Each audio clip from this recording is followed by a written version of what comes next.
৪৯ বছরের ঝকঝকে একটা রাজনৈতিক কেরিয়ার। আপনি কি সত্যি বুঝতে পারছেন না যে পার্টির ভিতরে আপনাকে সরানোর কোনো চক্রান্ত হচ্ছে কি হচ্ছে না, বা সোশ্যাল নেটওয়ার্কে যে কথাগুলো বলা হচ্ছে, গোষ্ঠী দ্বন্দ্বের শিকার, অনেক কিছুই তো বলা হচ্ছে, আপনি ওগুলো শুনেছেন। রাজনৈতিক বা রাজনীতিবিদ তন্ময় ভট্টাচার্য কিছুই নিজের মনে অ্যানালাইসিস করেনি, এটা তো হতে পারে না। না না, প্রথম কথা হচ্ছে আমাকে সরানোর চেষ্টা করে লাভ নেই। আমাদের পার্টির নিয়ম অনুযায়ী আমার এখন ৬৭ বছর বয়স, খুব বেশি হলে আমি আর ৩ বছর পার্টিতে পদে থাকতে পারবো। মানে আমি যদি খুব জোরজার করে চেষ্টা করি তাহলে লিমিট ইজ 3 ইয়ার্স। এই ৩ বছরের জন্য আমাকে সরানোর জন্য একটা উদ্বিগ হয়ে একদল মানুষ ঝাঁপিয়ে পড়বে, একদল নেতা ঝাঁপিয়ে পড়বে কেন? আপনি ৬৭ বছর আমার কাছেই বা উল্টো দিক থেকে যদি ভাবেন, আমার কাছেই বা এতদিন ধরে তো থাকলাম, ৩ বছর কম থাকলেই বা কি যায় আসে? সুতরাং কোনো দিক থেকে এটাকে আপনি যুক্তিগ্রাহ্য করতে পারবেন না যে আমাকে দমিয়ে দেওয়া, আমাকে উঠতে না দেওয়া ইত্যাদি ইত্যাদির সঙ্গে এটা রিলেটেড হচ্ছে কি আদৌ? অনেকে বলেন পার্টির অভ্যন্তরীণ বিভিন্ন বিষয় নিয়ে আপনি সরব হয়েছেন প্রথম থেকে। এখনো হচ্ছি। আমার কোনো অসুবিধে নেই এ কথা বলতে। আমি ১৯৯৬ সালে জ্যোতি বসুকে প্রধানমন্ত্রী করার পক্ষে ছিলাম। আমি এখনো মনে করি প্রধানমন্ত্রী না করে ভুল হয়েছে। আমি এখনো মনে করি ২০০৪ সালে ইউপিএ 1 সরকারের মন্ত্রিসভায় যোগ না দিয়ে ভুল হয়েছে। ২০০৮ সালে সমর্থন প্রত্যাহার এবং সোমনাথ চ্যাটার্জিকে বহিষ্কার ভুল হয়েছে। আমি এখনো মনে করি, কিন্তু আমার মনে করা আর পার্টির সিদ্ধান্তের ভিতরে যদি ফারাক হয়, আমি পার্টির সিদ্ধান্তকেই পক্ষে থাকবো। না, বর্তমান যে নেতৃত্ব দল চালাচ্ছেন আপনি তো সেই নেতৃত্বের বিরুদ্ধে বিভিন্ন খারাপ লাগাগুলো উগরে দিয়েছেন, কখনো আইএসএফ এর সঙ্গে জোট, কখনো একাধিক স্ট্রাকচারাল ডিফল্ট।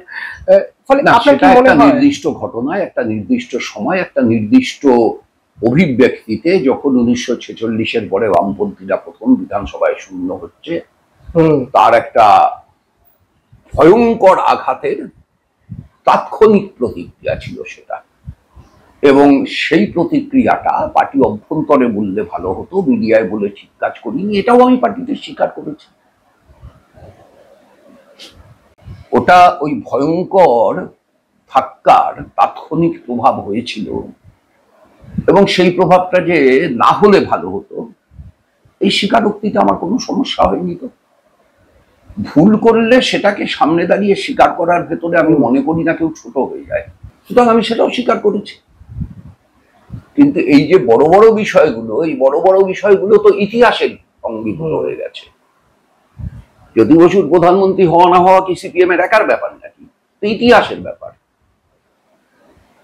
ইতিহাস তো তার কালের নিয়মে তার ঐতিহাসিক মর্যাদা এই বিষয়টাকে পজিটিভলি হোক নেগেটিভলি হোক দেবেই, দিতে বাধ্য। সেটা গোটা সিপিআইএম, ভারতবর্ষের অন্য সব রাজনৈতিক দল একমত হয়েও কি ইতিহাসের বিচারকে আটকাতে পারবে? পারবে না। তো সেই ইতিহাসের যে বিষয়, সেই বিষয় সম্পর্কে আমার মূল্যায়ন যদি কেউ জানতে চায়, আমি সে মূল্যায়ন প্রকাশ্যেই বলবো, দ্বিধা করবো না। আপনার এই বিষয়টা তো ঐতিহাসিক বিষয় হতে পারে আজ থেকে ৫ থেকে ১০ বছর পর। মনে হয় না। আমি তেমন কোনো কেউকেটা ব্যক্তি নই যে আমার একটা বিষয় ঐতিহাসিক বিষয় হবে। কারণ আপনার পার্টিতে একঝাঁক নতুন তরুণ মুখ এসছে, তা সত্ত্বেও এটা তো বাস্তব যে আপনি যেভাবে সামনের সারিতে দাঁড়িয়ে লড়াই করেছেন, অন্তত এই নির্বাচনেও আমি দেখেছিলাম, একদম এই বরানগরের উপনির্বাচনে যেটা হয়েছিল, সামনের সারিতে দেখে লড়াই করছেন ৬৭ বছরের একজন তরুণ যুবকই বলছি। তো সেখান থেকে তো এটা তো মানতে বাধ্য যে আপনি পার্টির অন্যতম চকচকে একটা মুখ বর্তমানে। সেখান থেকে আপনাকে সরিয়ে দেওয়াটা বা আপনাকে সাসপেন্ড করা তো কাইন্ড অফ সরিয়ে দেওয়ার মতোই একটা। সেইটা আপনার মনে হয় না যে এটা একটা দুর্ভাগ্যের শিকার আপনি? না না, সাসপেনশনটা হচ্ছে পেন্ডিং এনকোয়ারি সাসপেনশন। হ্যাঁ, মানে সেটা ঠিক আছে, সেটা এনকোয়ারি সম্পন্ন হলে সাসপেনশনটা সাসপেনশনের চাইতেও বড় শাস্তি হতে পারে। ঠিক, আবার সাসপেনশনটা প্রত্যারিত হতে পারে। সেটা এনকোয়ারি যারা করছেন দায়িত্বপ্রাপ্ত, তারা যথেষ্ট যোগ্য, তারা নির্ধারণ করবেন। আমি তো নির্ধারণ করার কেউ না। পার্টি পরিচালনার একটি গ্রামার আছে, সেই গ্রামার অনুযায়ী নির্ধারিত হবে, যা নির্ধারিত হবে আমাকে তাই মানতে হবে। আপনার কোথাও গিয়ে মনে হয় না যে আপনার পার্টিতে আপনার বিরুদ্ধাচরণ কেউ করতে গিয়ে দলটার ক্ষতি করে ফেলছে, বা এই ঘটনা দলের উপর দেখুন, directly effect হয়েছে? আমার কেন পার্টিতে যদি কেউ অন্য কোনো সহকর্মীর হুম বিরুদ্ধাচরণ, রাজনৈতিক বিরুদ্ধাচরণ এক জিনিস। হুম, ঠিক। একটা কমিউনিস্ট পার্টি রাজনৈতিক বিতর্ক ছাড়া জীবিত থাকতে পারে না। কমিউনিস্ট পার্টির ভেতরে এই রাজনৈতিক বিতর্ক চলতে থাকবে, চলতে থাকা উচিত, চলা উচিত।